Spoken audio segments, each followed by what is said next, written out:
A thunderstorm tonight, breezy in the mid-50s. Showers and thunderstorms likely tomorrow, partly to mostly cloudy Wednesday, the high temperature in the low 60s or so. And more showers and thunderstorms planned for Thursday. Jonesboro, that's your KLEK 102.5 FM weather. From Feature Story News in London, I'm Ollie Barrett. Moscow says Washington's been pressuring other countries to expel Russian diplomats in response to the poisoning of a spy in the UK. Thousands have joined protests in the Siberian city of Kemerovo after a shopping centre fire that killed 64 people. 2 people have been charged with racially aggravated murder after an 85-year-old Jewish woman was found dead in her Paris apartment, and a report says firefighters were sent away from last year's Manchester bomb attack because of poor communication. It's 9:01. KLEK LP Jonesboro, the voice of Arkansas Minority Advocacy Council. It's now time for Community Conversations, a program focusing on the people working to make the Jonesboro community a better place, while offering viewpoints from all sides of the issues. The views expressed in this program are those of the participants and do not necessarily reflect the views of KLEK 102.5 FM, the voice of Arkansas Minority Advocacy Council, or our underwriters or sponsors. Good morning, everyone, and happy Tuesday. Oh, goodness. Happy Tuesday to you. I hope that you're having a great start to your day. You're tuned in to Community Conversations on KLEK 102.5 FM. I'm your host, Quabila Jones, and my special guest today is Dr.Debbie Shelton from Arkansas State University. Good morning, doctor. Good morning. And today we're going to be talking about all things flu, the vaccine, the disease, well, I don't want to call it disease, infection, virus. Okay, I'm sorry. That's okay. And just, anything from A to Z that we can cover within this hour. But before that, I want to give you some brief introduction. Dr. Shelton, is the got too many pages going on here. Assistant Professor of Nursing at Arkansas State University. Her teaching specialties include community health nursing, chronic illness, and family nurse practitioner. And you can read more about Dr. Shelton on the Arkansas State University website. It says, after graduation from the University of Tennessee and certification from the American Nursing Credentialing Centers as a family nurse practitioner, Dr. Shelton practiced in a role at a rural health clinic, meeting the health care needs of patients with acute and chronic common illnesses for 15 years. In 2005, Dr. Shelton began teaching community health nursing in the undergraduate nursing program. Through her pre-tenure as an instructor, she has transitioned to the family nurse practitioner track of the graduate program, where she currently teaches clinical practicum, advanced health assessment, and didactic courses. I apologize. That's okay. Thank you so much for joining us. So let's just get right into it today. People hear the word flu, and they get, I don't know, some people get freaked out, and some people just get scared, and they don't know what to do. So let's talk about what the flu actually is. Okay, flu is actually a respiratory virus that's very rampant, usually between the months of October, November, extending into March and April. And sometimes even late May, we will see some flu. In May, I know. And as a provider at NEA in the emergency room, every now and then we'll see a positive in June or July. It's rare, but we do see it. So this is a virus that's always out and about among us. It just hits really hard in the winter months. Okay. What are some of what makes it run so rampant in the winter months? What is it about the virus that it thrives? It becomes more concentrated during that time of the year. And also, it's during that time of the year where we have more coughs and colds, so we have more opportunistic times in our lives when we're more vulnerable to the flu. That's the reason we usually give the flu shot around the end of October. Okay. So it will extend through those months where we know it's really rampant. Okay. Now, tell us who is more at risk for getting the flu. Definitely our children and our elder, people over the age of 65. We really watch really closely, and all of our children, usually 9 and under, we pay really close attention when they have the flu. 9 and under. 9 and under, yes. Okay. What about those with pre-existing conditions? Absolutely. Diabetes, hypertension, especially any of your respiratory diseases like COPD, chronic emphysema, Wow. lung cancers. Those people really are susceptible to flu and complications leading to pneumonia post-flu. Pneumonia. We've seen a lot of post-flu pneumonia this year. Oh, wow. Absolutely. Now, we've heard in the news a lot of stories about people actually dying from the flu. Now, I don't know if all those people received a flu shot, and so there was a lot of talk also, maybe some misconceptions concerning the flu shot. I admit I haven't gotten a flu shot. We'll have to talk about that off the air. A lot of it's due to, one, I know this is still no excuse. I stayed at home a lot when I wasn't working, and so I felt like, well, I'm not around people, I'm not exposed one way or the other, so why do I need the flu shot? So help people understand, there may be this is not to convince people to get it if you're totally against it, but we just want to provide some education information for those who are considering it. So. Absolutely, and I am an advocate for the flu vaccination. It is the single greatest offensive measure that we have to prevent the flu.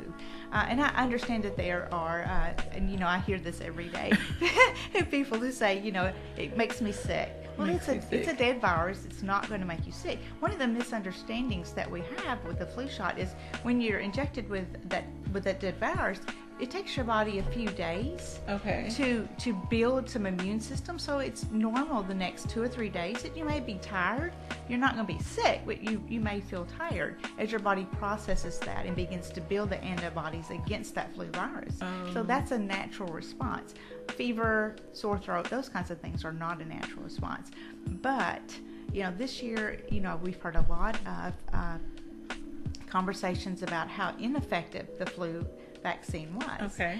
And one of the reasons I think that we've seen that is when the CDC works on developing a vaccine for the flu, it's the best predictive evidence that they have because they manufactured the vaccine the months before that. And so what we predict we'll see and what we actually get that year, so sometimes aren't a perfect marriage. Okay. But any immunization is better than none. It's sort of like going outside in 0-degree weather with nothing on, or going out with your clothes on, or going out with your clothes and a jacket and a parka on. The more you can put on, the more layers of protection, the better you are against the flu. Would you recommend if someone is already sick, say a common cold, maybe some type of sinus infection, they already have a little something going on, would you advise them to hold off getting the flu vaccine? Only if the only reason they could not get the flu vaccine would be if they had fever. Okay. And the increased body temperature will burn the virus. So it's not as effective as it would be. It's not going to make you any sicker. Okay. Because it's a dead virus, remember?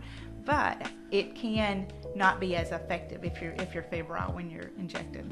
Okay. What I've heard before that the flu vaccine is created within eggs or something egg-based. So kind of explain that or dispel the myth or whatever.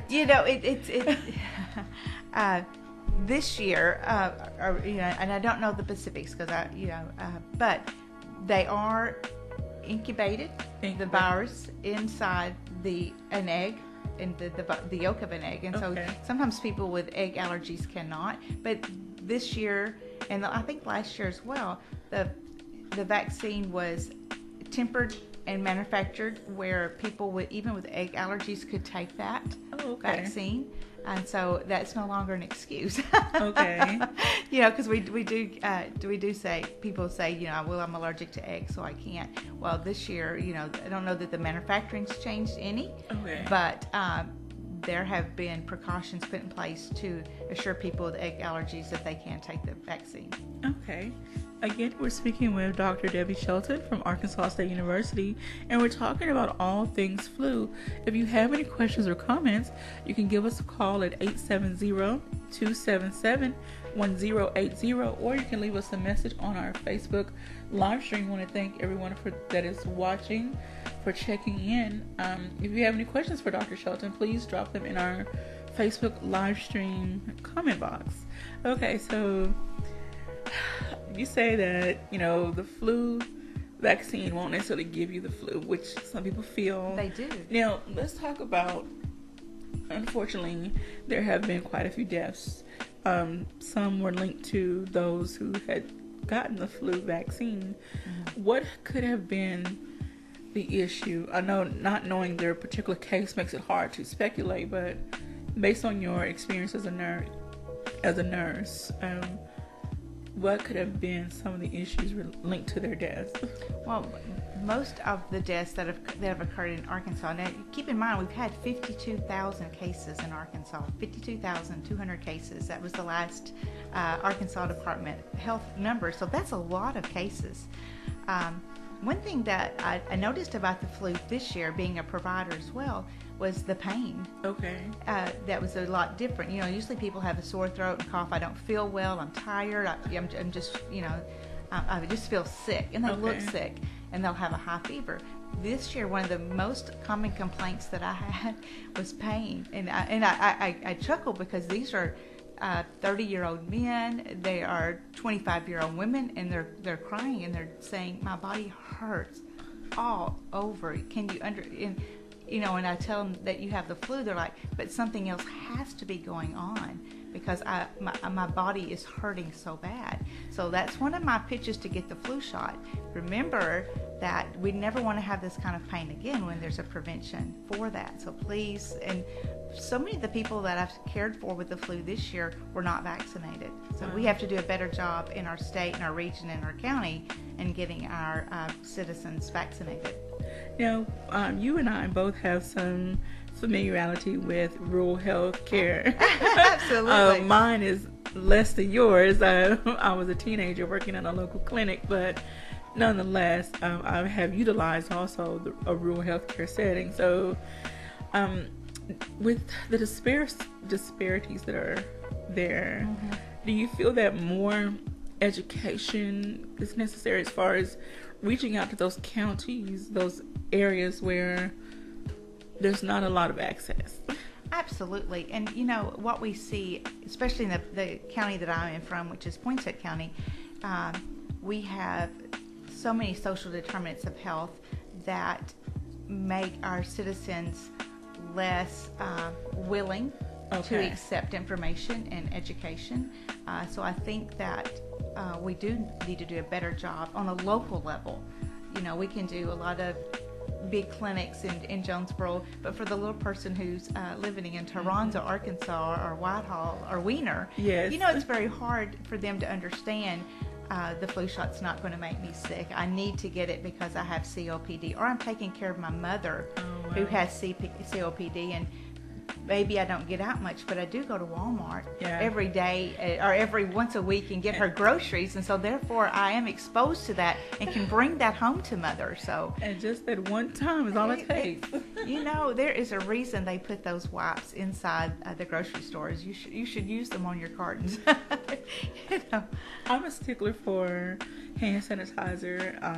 I keep wipes at home, like Clorox wipes in my house, and it's like, why don't I take those same measures when I go other places? I do keep sanitizer in my purse, and before I touch communal things, I do try to sanitize my hands, but I need to step it up a little bit more.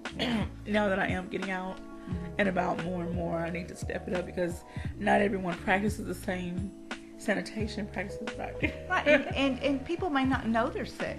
They may not know. The flu happens very rapidly. One of the hallmark features of the flu this year has been that the most prominent dominant virus has been H3N2. And she or he, whichever the virus identifies itself as, is really mean. It travels very quickly and it makes people very sick. And so you may come to work or go to Walmart or the Kroger and do your grocery shopping and then be sick in 2 hours. So you were spreading the virus while you were there, perhaps, and did not know how sick you were. Oh, wow. So and other people are that way as well. So That's the reason good sanitation at your local markets is needed. It's one of the biggest things we can do is good hand washing. Hand sanitizer is great. After using it 5 or 6 times, though, you really need to wash your hands. Be sure you get the top of your hands. Be sure you get your thumbs, because we tend to wash the middle of our hands only. Yeah. But be sure you get the top of your hands and between your fingers, and get your thumb, because it always sticks out. But get all those surfaces really clean, because you're going to be using them. Okay. See, another term that I became familiar with this year was telemedicine. Telemedicine, yes. And from my understanding, it's basically providing those, again, in those rural areas or areas with a lack of adequate resources, the opportunity to basically teleconference, if you will say, with other medical professionals in areas where there is more availability of resources. So just say, like at the clinic, use Mark Tree that you worked at, from Lee County. Right. You know, they may not have, I hate to say they don't have access, but we know from our experience in rural areas that the education level, the access is a little different at times. It is. Than in bigger cities. It is. You know, and even though they may have access, it's limited access. And there's a culture that's different in those small areas. Word of mouth is very great. You can have one sick person who had the flu, and nobody wants to get a flu vaccine because that word of mouth travels. It just does. Here, that word of mouth in Craighead County is a little diluted among our 80,000 people. But if you have one sick person in a rural community who received the flu virus and still got the flu, then the talk is great. Yes. And the education needs to be redone and reinforced with each patient. You know, and I tell patients that, you know, one of my greatest selling points for having a flu vaccine is it's free. Okay. Try hustling some Tamiflu free. Oh my It goodness. doesn't work. You can't find it free. No, ma'am. You know, and then the days lost of productivity at work. You know, people are going to miss 3 to 5 days. We usually tell people, do not go back to work until you've been fever-free 24 hours without the use of Tylenol or Motrin. So if you miss 3 to 5 days of work, you know, for our rural communities and our patients who are living from week to week, that's hard. Yes, That's ma'am. hard. So I tell them, you almost cannot afford, and none of us can, to be off a week of work due to the flu. That's, you know, another selling point for having the flu vaccine is I'm less likely to miss a week of work and to infect my family.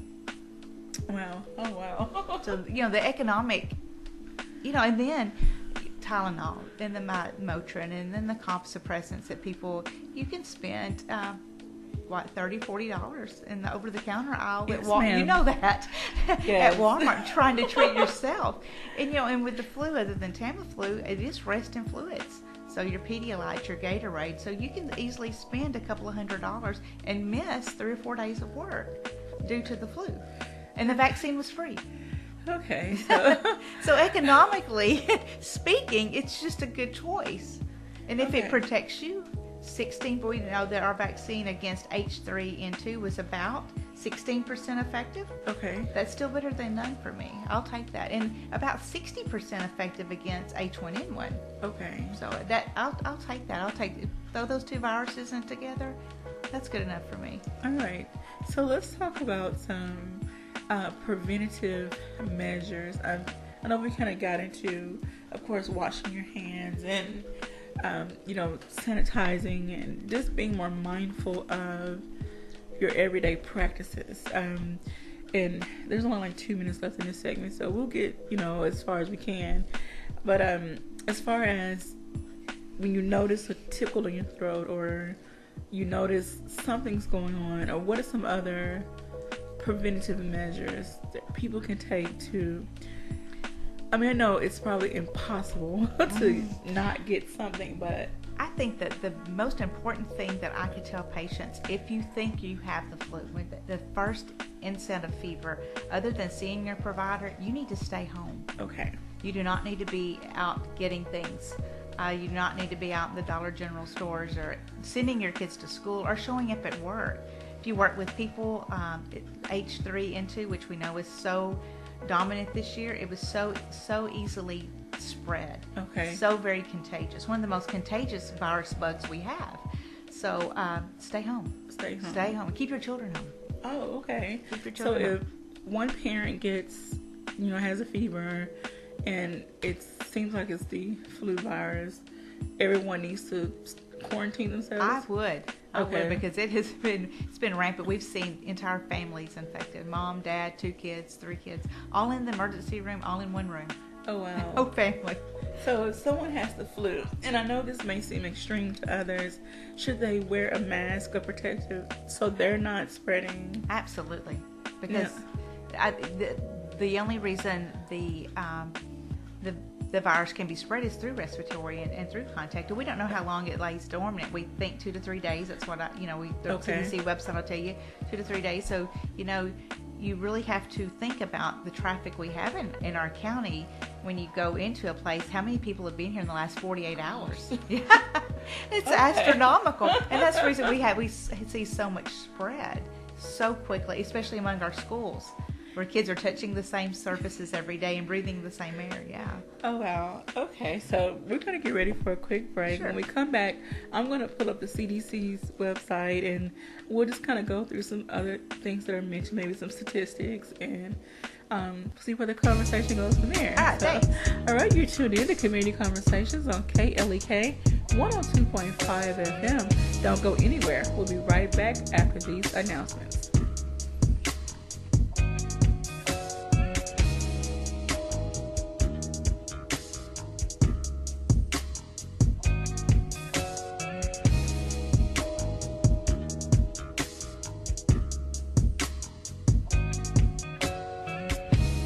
You're listening to Community Conversations on KLEK 102.5 FM.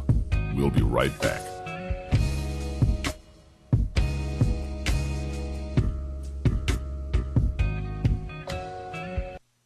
What do you say to someone who's grieving a loss or experiencing hardship? I'm Mark Merrill with today's Family Minute. You may have said, if there's anything we can do to help, please let us know. But how often will someone who needs help actually let you know they need it? It's easy to offer help, but it's better to actually help. Here are some ways you can do just that. First, tell them, we have some groceries or home-cooked food we'd like to bring over. When would be a good time? Making extra of your next meal or grabbing some basic groceries like milk, produce, bread, or lunch meat for them can be a big help to someone who lacks the time or resources. For more tips, visit my blog at markmerrill.com. Remember, your family first. Family Minute is made possible by the Kappa Nu Omega chapter of Alpha Kappa Alpha Sorority Incorporated, a non-profit organization committed to service to all mankind. Kappa Nu Omega Alpha Kappa Alpha on Facebook and KNOMEGA1908.com. KLEK thanks CJ Pepper and the staff of Life Strategies Counseling Incorporated for helping people through hard times in life such as depression, family issues, stress, abuse, and more. They offer counseling and therapy for all ages, individuals, families, and groups. They are located at 1217 Stone Street. Phone number 1-866-972-1268 or online at lscihelp.com. The Mu Omicron Lambda chapter of Alpha Phi Alpha Fraternity Incorporated was established on January 1st, 1977, originally serving Blytheville, Arkansas, and now serving Jonesboro, Blytheville, Osceola, Marion, and West Memphis, Arkansas. Today, the chapter continues to make an impact by focusing on Alpha's national community outreach initiatives such as My Brother's Keeper, A Voteless People is a Hopeless People, Go to High School, Go to College, Project Alpha, Boy Scouts, and the March of Dimes. The Mu Omicron Lambda chapter of Alpha Phi Alpha Fraternity Incorporated is committed to Alpha's mission of developing leaders, promoting brotherhood and academic excellence, while providing service and advocacy to the community. More information about the Mu Omicron Lambda chapter of Alpha Phi Alpha Fraternity Incorporated is available at MOL Alphas on Facebook or via email at molalphas@gmail.com. Hey ladies, it's Nettie Jones, the girlfriend's therapist. I'm here with my girls, Elise Lyles and Brianna Hill, the Fab Squad. Hey! We're coming to Jonesboro, KLEK 102.5 FM. So tune in every Wednesday from 10 to 11 to Your Life with Nettie Jones. We're living it fabulously every day. You don't want to miss it. Tell a friend. Hello, I'm Officer Victoria Evans. I have always had a desire to help others in need and to be an example and role model to young women by encouraging them to never give up on their dreams. My dream was to become a police officer and to serve my community. In 2016, that dream became a reality, and it is the most rewarding experience of my life. Now I want to let you know about the same opportunity.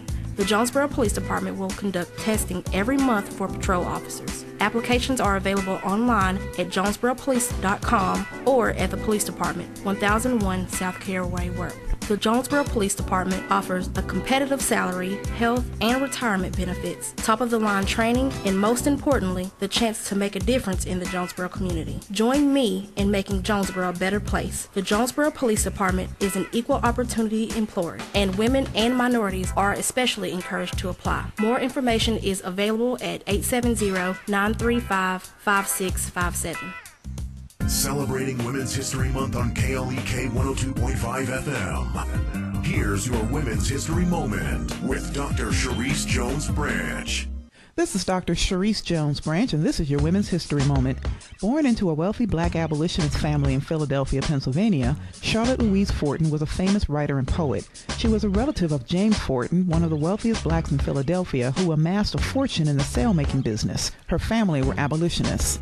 Charlotte spent most of her youth in Salem, Massachusetts, where she attended predominantly white schools. Like many educated women of her generation, Charlotte became a poet. Many of her poems focused on anti-slavery efforts. During the Civil War, she wrote essays about her experience as a teacher among Southern blacks. In 1862, she joined black and white Northern women who journeyed to the Sea Islands of South Carolina to teach formerly enslaved children. Fortin later published a story about her life on the Sea Islands in the Atlantic Monthly. In 1878, Charlotte Fortin married Francis James Grimke, who had been born a slave and was the half-brother of prominent white abolitionist sisters Sarah and Angelina Grimke. Charlotte and Francis had one daughter who died in infancy. Charlotte Grimke died in July 1914 in Washington, D.C.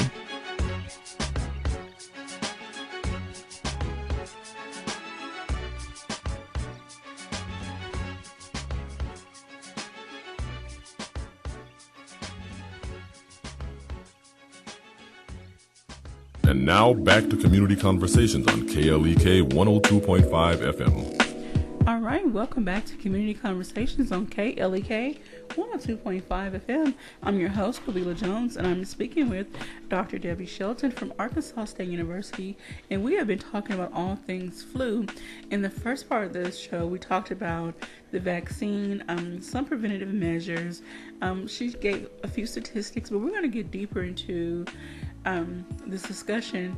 If you would like to follow along or learn more information, you can go to www.cdc.gov/flu, and there is a page that says 2017 through 2018 flu season, and there's so many links on the left hand side of the page. Click on the plus sign and it'll give you more menu options. There's about flu season, prevent. There is symptoms and diagnosis, treatment. I mean, there's so much information there. So please take the time and make it a family event to learn about what the flu is. We hear flu, some people get scared and act erratic, and we just don't know what to do. It's like, oh my God, we're going to panic mode. But that's why we're having this discussion today, to hopefully ease your mind, dispel some of the myths surrounded by, what the flu is, the vaccine, and hopefully you will be able to make a more informed decision concerning your health. Now, one thing that was a little troubling was the amount of deaths. We talked about that earlier. But again, flu can be prevented to some degree. I think about the people that did have to suffer losses. They weren't trying to plan a funeral. They weren't thinking about that at that moment. Maybe some of these people didn't even have policies in place. So there's a high cost related to getting the flu or not getting the vaccine, not protecting yourself and others. So let's talk about, step away from the mortality rate, but just the hospitalization costs. Like, let's get into that a little bit more. And the cost is not just your medical bills. Again, you mentioned time off work. Absolutely. And those preventative measures and over-the-counter medicines that we use to treat it, the flu with, are costly too. You know, what happens with the flu, when you come in contact with the virus, like you and I were talking earlier, if we go to Walmart, we go to Kroger, we're out there, someone's been in there and they've been sneezing. They didn't know they were sick, but now they've got flu and they've sneezed, and we're breathing in that air. That virus implants in our nose and in our bronchial systems. And when it gets there, it sort of lodges. Okay. And starts to grow. And when it starts to grow, the virus there, it transplants and that preventative coating and lining that we have back there that prevents us from swallowing and inhaling things into our lungs, the virus sits there in that place of that. Okay, so it's like you got all these little oars that are always swimming and keeping bacteria and keeping viruses out. Well, when the virus lands there, the oars have to stop. So therefore, we have no protection. So we talk a lot about pneumonia, as flu-associated pneumonia, but our throat and our bronchial tubes are right here, leading down to our lungs. So our lungs have no protection against that virus. And now they have no protection against bacteria. So therefore, bacteria can get into our lungs, we get pneumonia. And that is usually a really, at least a 3 to 5 day hospitalization, especially if you're older than 65. You know, and we've had a lot of young people with flu associated pneumonia as well, because it happens so very quickly. And when you talked about people not taking care of themselves or not knowing about it and continuing to work and try to work, because it's what we do. We try to, you know, people continue to try to do their daily routines, even though they may feel bad. But the flu happens very quickly. Sometimes they find themselves trying to push on and trying to go to work, and before you know it, they're very sick with pneumonia. And we've seen those deaths in 38-year-olds and 47-year-olds and a couple of teenagers as well, because of the rapid onset of pneumonia associated with it. So people who are quote-unquote healthy have taken a turn for the worse by not taking the measures to prevent getting the flu, or because of someone else's irresponsibility. Okay, so I just want to put this out there. We need to start being responsible. If you have fevers, please stay home, because the person that you come in contact with may not have the same immunity that you have. It may be a child standing behind you at the grocery store. It may be a 78-year-old, normally healthy, elderly person who now has flu and pneumonia-based illness that will require hospitalization. So we are responsible. We should always be responsible for what's going on within our bodies. We talked a little bit earlier about the weather, or temperatures rather, playing a role in the production. I'm going to say production, playing a role in flu being more present. With the way that the season has gone, it's a little bit cooler for spring at this point. And as we know, the East Coast got hit with a lot more snow later in the season. So could that play a role in keeping the flu virus around a little longer? We're seeing another peak, and I don't know if it's as much weather related as it is. We've just had so many cases and so many opportunities for rapid reinfection. And you have to remember that there's more than one virus as well. You know, we've had a big run of H3N2, but there's still H1N1 out there. And I've had patients actually positive for both A and B. Now, B, we don't just, where I work, we do not just differentiate whether it's H3N2 or H1N1, but people have had flu A and B and been very ill. Wow. So if you would like to learn more information, there's a variety of news websites that have posted a story that are saying that CDC warns of second wave of flu virus happening now. And this story was published on March 26th at 9:14 a.m. So this is fairly recent. This is from NBC for, but there's a variety of other news sites. So take some time to read the stories. It says flu season is winding down. Oh, why did you do that? Well, we certainly hope that it's winding down, and and as of last weekend, still seeing some flu cases, 3 or 4 in an 8-hour period coming in. So that's still significant, if especially when it's you. I know, that's right. It's very significant when it's you being sick with the flu this late in the year. But like I say, it's not uncommon for us to have flu this time of the year into March and certainly into the first couple of weeks of April. I hope we do not see a huge resurgence of flu, simply because our population has already been hit so hard. Yes, ma'am. With flu. And as I mentioned before about the snow and the cold weather out east, this report says in New York, flu cases have declined for the 4th straight week, according to the New York Health Department. There have been more than 3,000 new cases of the flu reported just this week alone. Wow. This is only the 27th of the week. Even though it's down 19% from last week, but still 3,000 new cases. Yeah. But you have to consider it may be down because they've got snow and they can't get out and get to their providers to be checked as well. So some of them may be sheltering in place at home and taking care of themselves at home, and not able to get out because I think they have 16 inches of snow. They still under snow. So they may not be out to. That may be the only reason it's down. There's always lots of other factors when you're looking at the number of cases involved. Right. You see a scare sometimes when people think flu's coming. Everybody wants to be checked, so you'll have a big trend upwards because they've all been checked. But now I would say, if the weather's bad and you can't get out, and if you're snowed in, you may actually have the flu. We may miss some of those cases. In that area. All right, so the key is we want everyone to be as healthy as possible. Take those preventative measures. Go to your doctor at the first sign of, something doesn't feel right. You mentioned earlier about pain associated with having the flu. If you notice fever, pain, sore throat, runny nose, yes. Please go get checked out. I am so bad about not going to the doctor. I'm going to do better. You are going to do better, especially after today. And I want to talk about some things that you can do at home when you've had flu. Okay. So that you need to be changing bed sheets. Okay. When you're in. The pillowcases can be changed every night, maybe swapped out because you're sneezing and running and schlepping that virus there. And then if you're the mom sick and your kids come cuddle in bed with you, there they are, direct exposure to their face and hands. Also, there's so many things in our homes that we all touch. Remote controls, cabinets.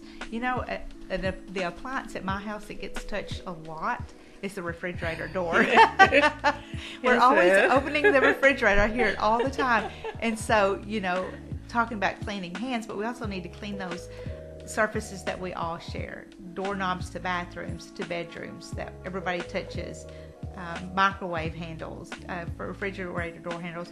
And, a thing that people do not often think about is their toothbrush. The virus is living in the back of our throat, and that's where we're brushing our teeth. Oh, my God. So, it's okay to keep that same toothbrush for a few days, but after you're completing your therapy and getting better, you probably need to chunk that and get you a clean one. And also, while you're using that same toothbrush, you need to separate it from everybody else's. I know here in the Delta, we all stick our toothbrushes together. I do not understand why we do that. It's cultural, but we do. We like to look at them all there like a bouquet of flowers. But that toothbrush that's been in an infected throat perhaps needs to be moved somewhere else. So, and it wouldn't hurt to change all of those toothbrushes, especially when people have had flu. And those are just little things that we have in our homes that we don't think about. So maybe we need to start incorporating some spring cleaning into the wintertime. So spring cleaning, absolutely. Okay. And get the little ones involved. They can reach the lower areas. They can, and they love those wipes that pop out, those Clorox wipes. They love to pull those out. So I would get them busy cleaning the house. Table surfaces too. A lot of times people sit at bars or we sit at our tables, our favorite recliners. That's where we sneeze and cough, and it's where we put our tissues. And so those areas where people are sitting as well need to be cleaned. Oh my gosh. that just kind of brought to my mind the food service industry. Like, oh, yes. It just makes you kind of cringe and like, I don't know, it makes you want to just not go out. Well, I do have a positive note on that. So many of the young people that I've seen in the emergency room have said I was sent home or sent up here by my employer because I work with the public. And I've been sent here to make sure I don't have flu, and I can't come back to work without a note. So I had a lot of those young people who said those very words. So as a county and as a city, I think we've done a really good job at sending our young people home and not expecting them to work sick. I would like, well, I know this probably might not happen in my lifetime, but because we know the flu virus exists and we know the dangers and risk involved with it, if businesses will start implementing maybe some policies that if an employee gets sick, that those days off are not counted against them so harshly.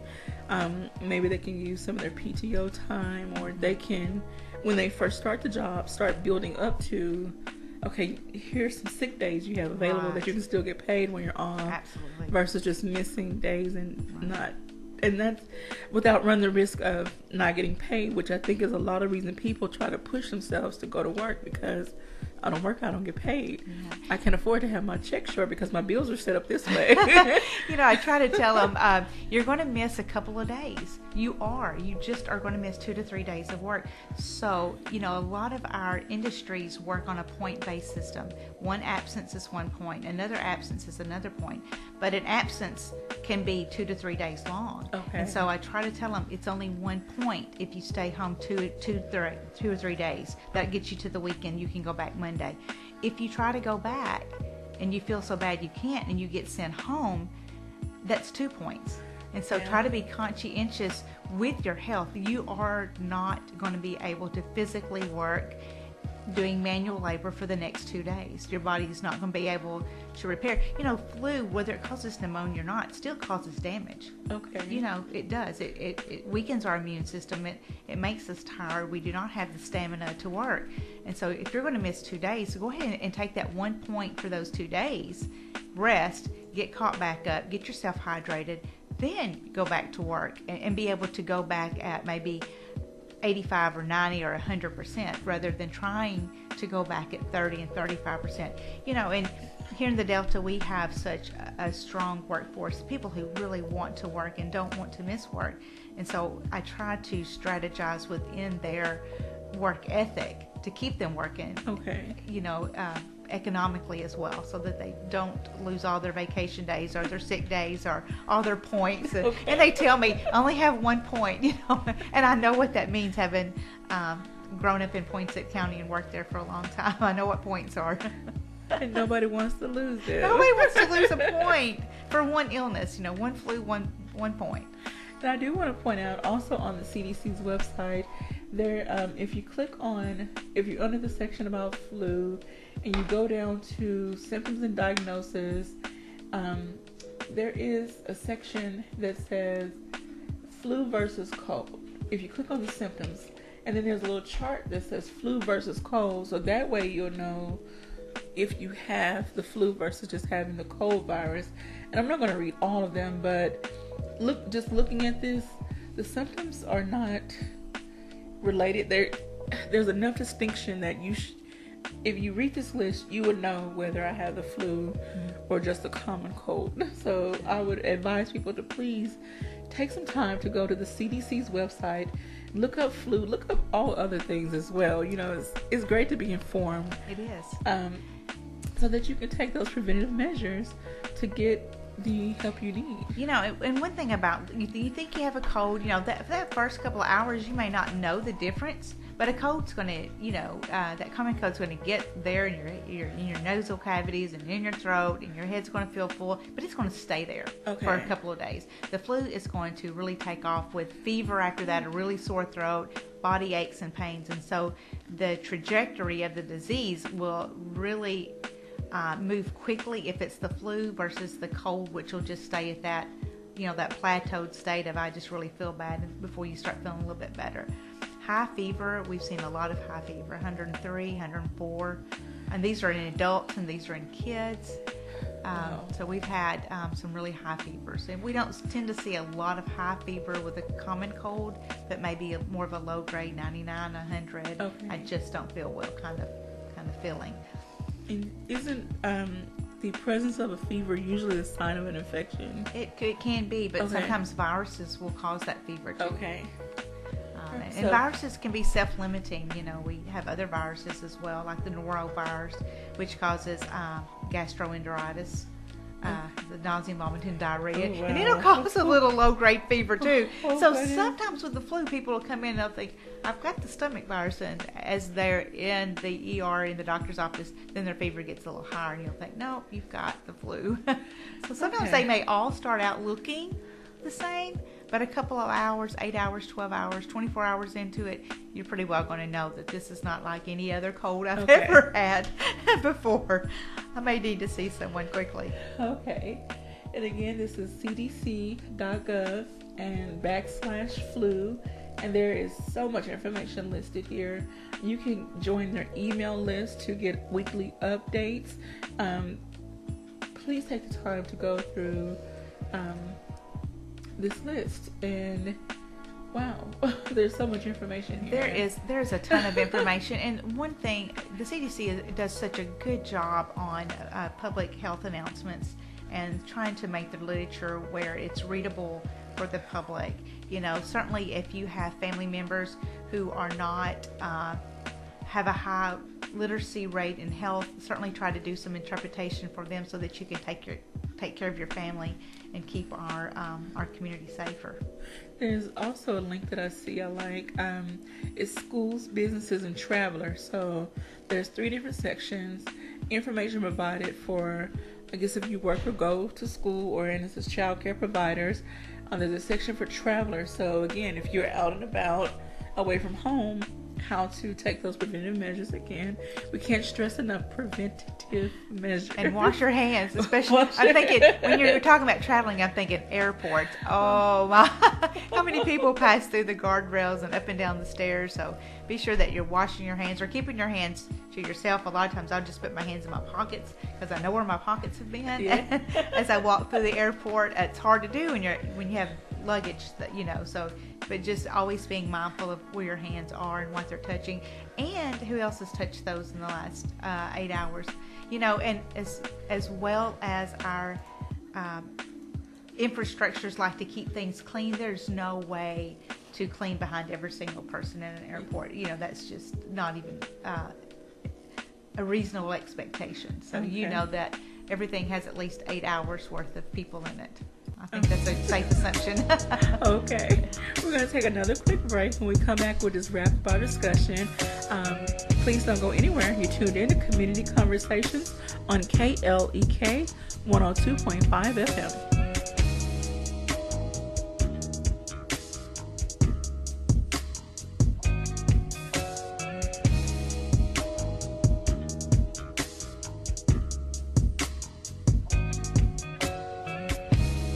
You're listening to Community Conversations on KLEK 102.5 FM. We'll be right back.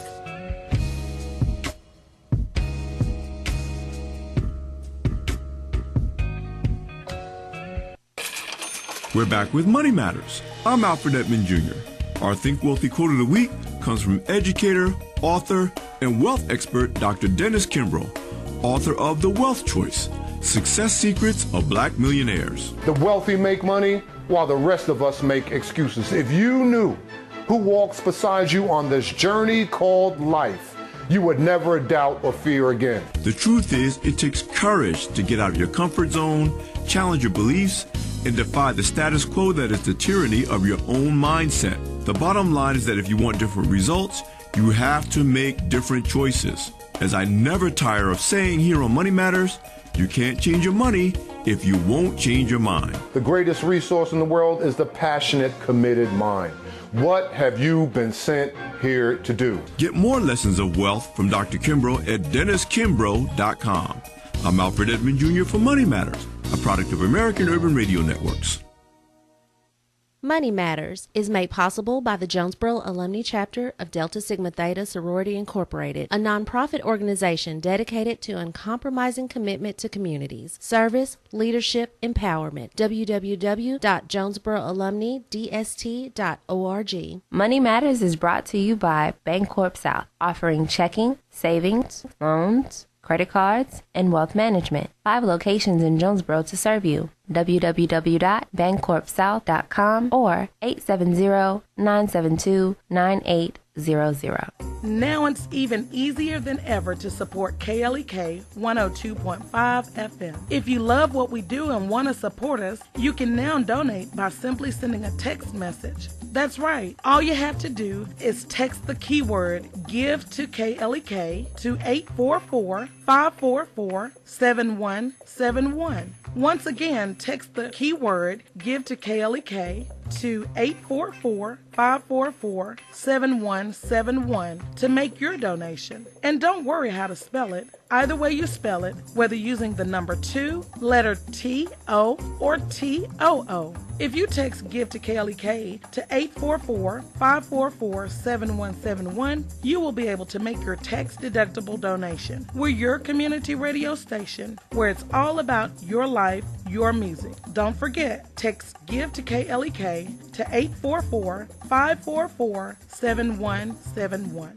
Starks Auto Plaza, your pre-owned superstore, is a longtime supporter of KLEK. 2829 Red Wolf Boulevard, Starks offers clean, reliable vehicles of all makes and models. Starks also offers no-hassle pricing, friendly service, financing options with approved credit. At Starks, you're always family, and our motto is, we never say no. 870-203-9980. StarksAutoPlaza.com. The McDaniel Law Firm, 400 South Main Street in Jonesboro, is a firm believer in justice and equality for the minority community. The McDaniel Law Firm has fought for our rights for over 44 years. The McDaniel Law Firm offers legal help for wrongful death as well as trucking and automobile accidents. Bobby and Brett McDaniel are available for a free consultation at 870-336-4747 or at www.mcdaniellawyers.com. Hello, my name is Quavila. I am over 40 and trying to live my best life possible,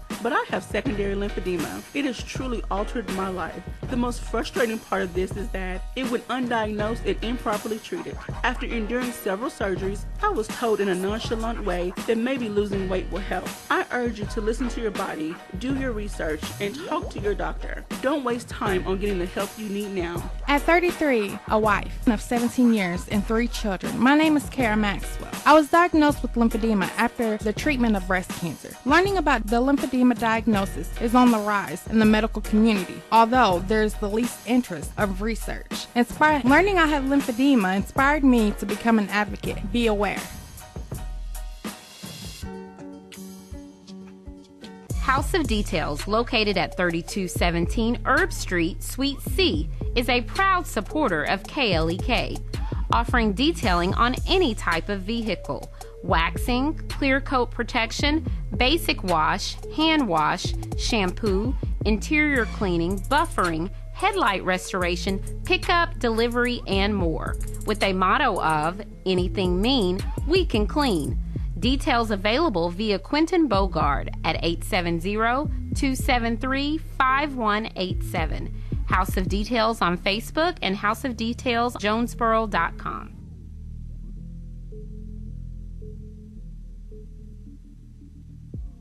And now back to Community Conversations on KLEK 102.5 FM. All right, welcome back to Community Conversations on KLEK 102.5 FM. I'm your host, Quabila Jones, with Dr.Debbie Shelton from Arkansas State University. We have been talking about all things flu, and I want to do better, go get a flu shot. I don't know if I can make it before the time is over this year, but most definitely by the next season I will get a flu shot. So good job. Are the flu shots still available though? They are still available. It's the Arkansas Department of Health, and your provider, your PCP, may still have immunizations as well. I know at one point Walgreens was also giving out flu shots, so that may be an option. Some of the other pharmacies may be doing Absolutely. it. So check into where flu shots are available. And in the meantime, go to the cdc.gov/flu website and learn all about the flu. And I mean, there's like a wealth of information. There's even a glossary of terms from A to Z. So you have no excuse not to learn as much as you can about the flu and how to take those preventative measures, how to get treatment, and what signs and symptoms to look forward to. But I'm going to let Dr. Debbie have the rest of the time to wrap up our discussion from beginning to now and share some tips that she would like to leave you with. So go ahead. Well, I think before I leave a tip, I'd like to leave a challenge. So Okay. Suppose you've had a flu shot in the past and you were sick. I don't want to challenge you. If that was 10 years ago, if that was 5 years ago, I challenge you to, let's try that again. Okay. Just know that you're going to be tired a couple of days as your body makes those antibodies. Those antibodies will lodge in your throat and your nasal passages where that flu bug will come in.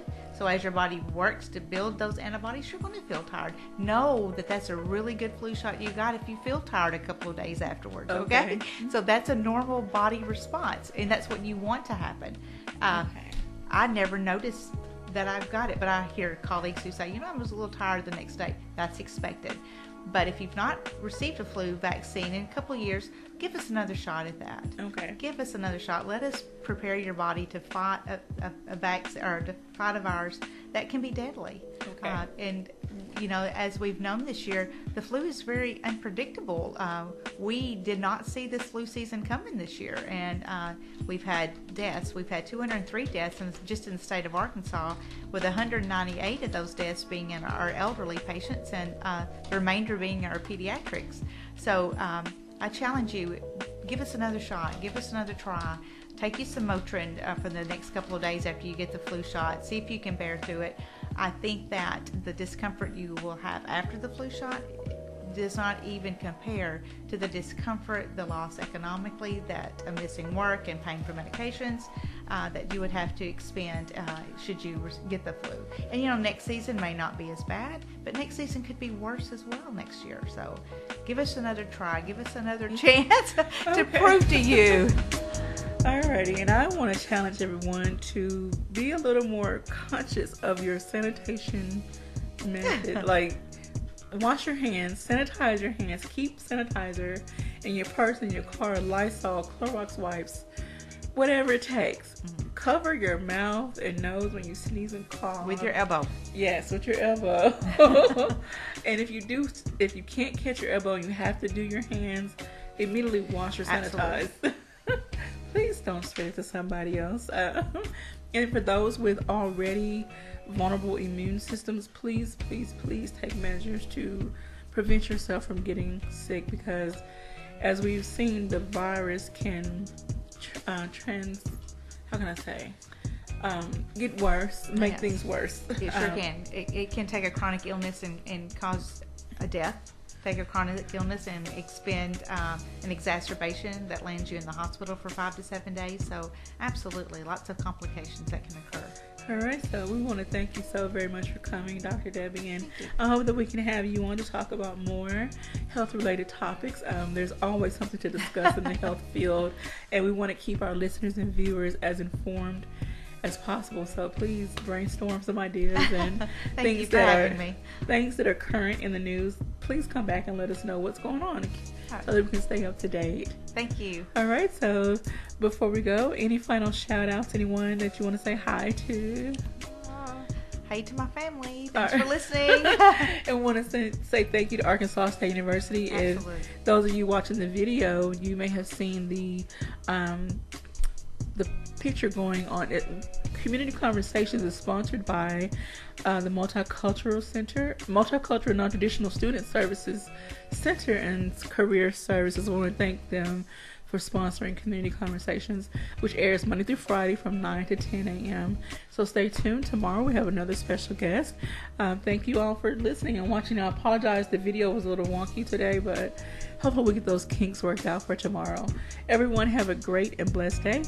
Talk to you tomorrow.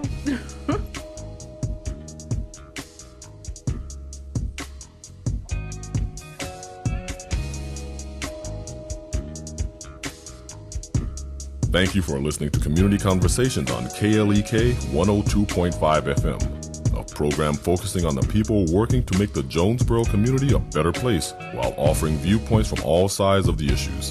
The views expressed in this program are those of the participants and do not necessarily reflect the views of KLEK 102.5 FM, the voice of Arkansas Minority Advocacy Council, or our underwriters or sponsors.